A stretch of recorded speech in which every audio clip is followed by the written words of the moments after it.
Police தலைமையகத்தில் முக்கிய கலந்துரையாடல். வாய்த்தார்க்கம் கைகலப்பாக மாறியதில் ஒருவர் உயிரிழப்பு. ஜோர்தானில் உயிரிழந்த இலங்கை பெண் பெற்றோர்கள் விடுக்கும் கோரிக்கை. மாணவன் கொலை, நண்பனின் காதலி உட்பட 7 பேர் கைது. போலீஸ் தலைமையகத்தில் முக்கிய கலந்துரையாடல். பொதுமக்கள் பாதுகாப்பு அமைச்சின் செயலாளர் ரவி செனவரத்ன தலைமையில் போலீஸ் தலைமையகத்தில் நேற்று விசேட கலந்துரையாடல் ஒன்று இடம்பெற்றதாக போலீஸ் ஊடக பிரிவு தெரிவித்துள்ளது. இந்நாட்டின் பெரும் சர்ச்சையை ஏற்படுத்தியுள்ள தேசிய மட்ட குற்றங்கள், மோசடிகள் மற்றும் விசேட குற்றச் செயல்கள் தொடர்பில் போலீசாரினால் மேற்கொள்ளப்பட்டு வரும் பல்வேறு விசாரணைகளின் முன்னேற்றத்தை அறிந்து கொள்வதற்காக இந்த கலந்துரையாடல் ஏற்பாடு செய்யப்பட்டிருந்தது. பதில் போலீஸ் மா அதிபர் பிரியந்த வீரசூரிய, போலீஸ் உயர் அதிகாரிகள் குழு மற்றும் குற்றப்புலனாய்வு திணைக்களத்தின் சிரேஷ்ட அதிகாரிகள் குழு இதில் பங்கேற்றிருந்ததாக போலீசார் தெரிவித்தனர். தற்போது எவ்வாறான விசாரணைகள் முன்னெடுக்கப்படுகின்றன, எவ்வாறான விசாரணைகள் தற்காலிகமாக நிறுத்தப்பட்டுள்ளன, அவை நிறுத்தப்படுவதற்கு அரசியல் காரணங்கள் உள்ளதா என்பது தொடர்பில் அதிக கவனம் செலுத்தப்படுகின்றது.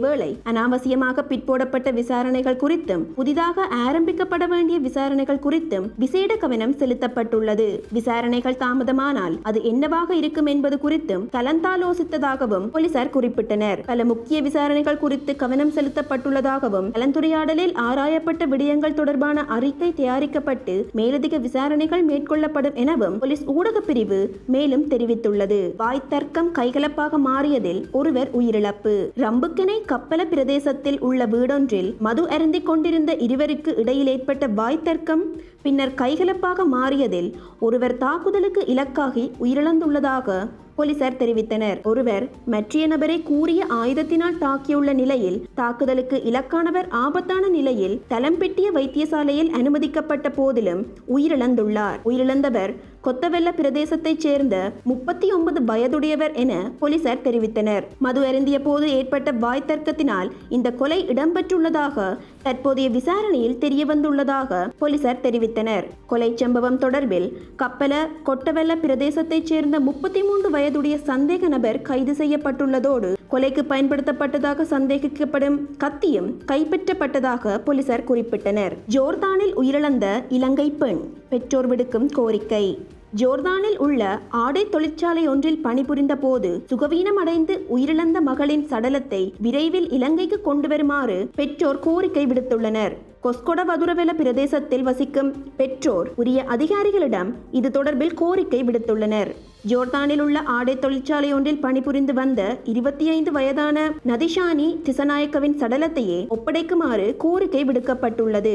2023ஆம் ஆண்டு ஏப்ரல் மாதம் 10ஆம் திகதி அன்று ஜோர்டானில் உள்ள ஒரு ஆடை தொழிற்சாலையில் நதிஷானி வேலைக்கு சென்றதாக அவரது பெற்றோர் தெரிவித்தனர். வயதான பெற்றோர்களை கவனித்துக் கொள்வதற்காகவும் வீட்டினை முழுமையாக கட்டி முடிப்பதற்காகவும் அவர் வெளிநாடு சென்றுள்ளதாக உயிரிழந்த பெண்ணின் சகோதரி ஒருவர் தெரிவித்துள்ளார். மாணவன் கொலை, நண்பனின் காதலி உட்பட 7 பேர் கைது. மகாவெல மடவளை உள்பத்த பிரதேசத்தில் மாணவன் ஒருவரை கொடூரமாக தாக்கி கொலை செய்த சம்பவத்துடன் தொடர்புடைய நண்பனின் காதலி உட்பட 7 பேர் கைது செய்யப்பட்டுள்ளனர். இந்நிலையில் மாணவன் கொலை சம்பவத்துடன் தொடர்புடைய அனைவருக்கும் கடுமையான தண்டனை வழங்குமாறு கோரி அப்பகுதி மக்கள் ஆர்ப்பாட்டத்தில் ஈடுபட்டனர். இந்த ஆர்ப்பாட்டம் நேற்றைய தினம் மாணவன் கல்வி பயின்ற கலைமகள் தமிழ் பாடசாலைக்கு முன்னால் இடம்பெற்றுள்ளது. மாத்தளை மடவளை உள்பத்த பிரதேசத்தில் யூகேஸ் என்ற 17 வயது பாடசாலை மாணவன் கடந்த 1ஆம் திகதி தனது நண்பரின் காதலி என கூறப்படும் 16 வயது மாணவியை சந்திப்பதற்காக மேலும் 2 நண்பர்களுடன் சென்றுள்ளார். காதலியின் வீட்டின் அருகே மோட்டார் சைக்கிளை நிறுத்திய போது காதலியின் சகோதரி மோட்டார் சைக்கிளின் சாவியை எடுத்துச் சென்றுள்ளார். இதன் போது ஏற்பட்ட வாக்குவாதம் முற்றி கர்ப்பிணியான சகோதரி தரையில் வீழ்ந்ததுடன் இதனால் கோபமடைந்த அவரது கணவன் மாணவர்கள் 3வரையும் தாக்கியதாக மகாவெல போலீசார் தெரிவித்தனர். அப்போது மாணவியின் தந்தை மற்றும் ஒரு சகோதரி மற்றும் உள்ளூர் வாசிகள் 2 மோதலில் ஈடுபட்டனர். தடிகளாலும் பாதுகாப்பு தலைக்கவசத்தினாலும் அவர்களை தாக்கியதில் மாணவன் பலத்த காயமடைந்து தரையில் விழுந்து மாத்தளை வைத்தியசாலையில் அனுமதிக்கப்பட்ட போது உயிரிழந்துள்ளார். உயிரிழந்த மாணவனின் சடலத்தின் இறுதிச் சடங்குகள் இன்று நடைபெறவுள்ளன.